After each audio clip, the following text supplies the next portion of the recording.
ہوگا مظلوم کا ماتم ہے کرنا ہوگا یہ تو معصوم کا ماتم ہے کرنا ہوگا. بسم اللہ الرحمن الرحیم. ناظرین کرام السلام علیکم.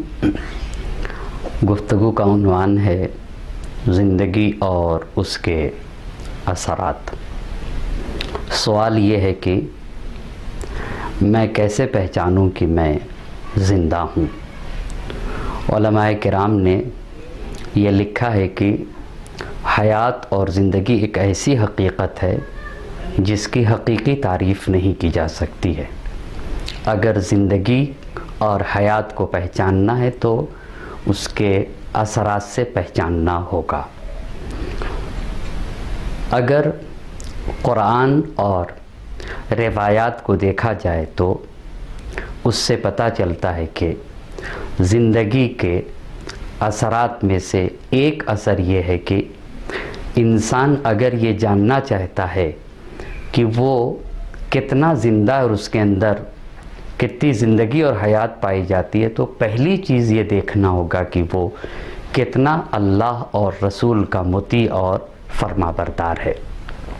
اسی لیے قرآن کریم میں ارشاد ہو رہا ہے یا ایھا الذین آمنوا استجیبوا للہ وللرسول اذا دعاکم لما یحییکم.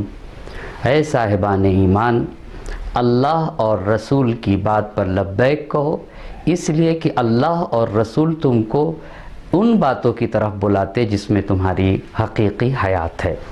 بس زندگی کا پہلا اثر اللہ اور رسول اللہ کا مطیع اور فرما بردار ہونا. جتنا زیادہ انسان مطیع اور فرما بردار ہے سمجھ لے کہ اس کے اندر اتنی ہی زیادہ حیات اور زندگی پائی جاتی ہے.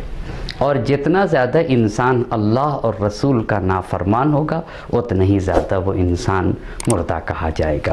یہ زندگی کا پہلا اثر ہوا. اگر انسان کو یہ جاننا ہے کہ اس کے ہاں زندگی پائی جاتی ہے نہیں تو زندگی کی دوسری پہچان تواضع، خاکساری، انکساری ہے. زندہ انسان منکسر المزاج ہوتا ہے، اس کے یہاں تواضع اور خضوع پایا جاتا ہے.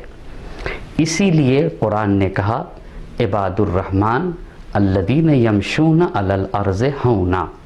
اللہ کے بندے وہ ہیں جو زمین کے اوپر متانت، سنجیدگی، وقار کے ساتھ چلتے ہیں.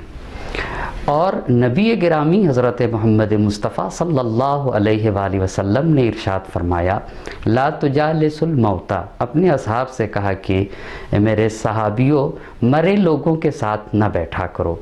تو کسی صحابی نے پوچھا کہ اللہ کے نبی مرا انسان کون ہے؟ تو نبی گرامی نے فرمایا کل غنی مترف. ہر وہ مالدار انسان مرا ہوا ہے جس کو اپنے مال پر غرور اور گھمنڈ ہو. اس کا مطلب یہ ہوا کہ زندگی کا جس طرح سے پہلا اثر اللہ اور رسول اللہ کا مطیع و فرما بردار ہے، اسی طرح سے زندگی کا دوسرا اثر تواضع، انکساری. اگر انسان کے یہاں تواضع، انکساری پائی جاتی ہے تو سمجھنا چاہیے کہ اس کے یہاں زندگی پائی جا رہی ہے. تیسرا اثر زندگی کا علم ہے. یعنی ان زندگی کے اثرات میں سے تیسرا اثر علم ہے. علم کے ذریعے سے انسان کی زندگی اور اس کی حیات کو پہچانا جاتا ہے. جس انسان کے اندر جتنا علم ہے اسے سمجھ لینا چاہیے کہ اس کے اندر وہ اتنی ہی زندگی پائی جاتی ہے. اور جو انسان جتنا زیادہ جاہل ہے وہ اتنا ہی زیادہ مرا ہوا انسان ہے. یہ تیسرا اثر. اور چوتھا اثر یہ ہے کہ زندہ انسان کی زندگی کا چوتھا اثر یہ ہے کہ اس انسان کی ذات سے دوسرے کو کتنا فائدہ پہنچتا ہے. یعنی زندگی کی پہچان یہ ہے کہ اگر انسان کے اندر زندگی پائی جاتی ہے تو اس کے وجود سے دوسرے کو فائدہ پہنچے گا. جتنا زیادہ ہمارے وجود سے دوسرے کو فائدہ پہنچے، سمجھنا چاہیے کہ اتنے ہی ہمارے اندر زندگی اور حیات پائی جاتی ہے۔ اسی لیے اللہ کے نبی حضرت محمد مصطفیٰ صلی اللہ علیہ وآلہ وسلم کا ارشاد گرامی ہے، نوروا بیوتکم بتلاوت القرآن، اپنے گھروں کو قرآن پڑھ پڑھ کے نورانی کرو، ولا تتخذوها قبورا، اور اپنے گھروں کو خاندانی قبرستان نہ بناؤ۔ اس حدیث کا مطلب یہ ہے کہ جس گھر سے نور نہ نکلے، شعاع نہ نکلیں، اسلام، مسلمان، بشریت، انسانیت کو فائدہ نہ پہنچے، وہ گھر گھر نہیں ہے، خاندانی قبرستان ہے، اور ایسے گھر میں رہنے والے لوگوں کو زندہ نہیں کہا جائے گا، مردہ کہا جائے گا۔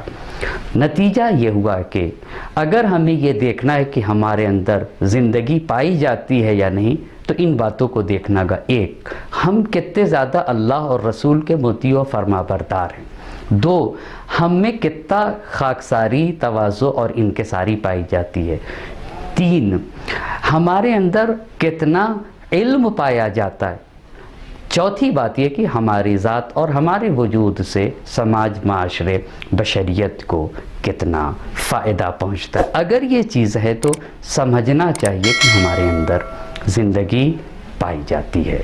والسلام علیکم ورحمۃ اللہ وبرکاتہ۔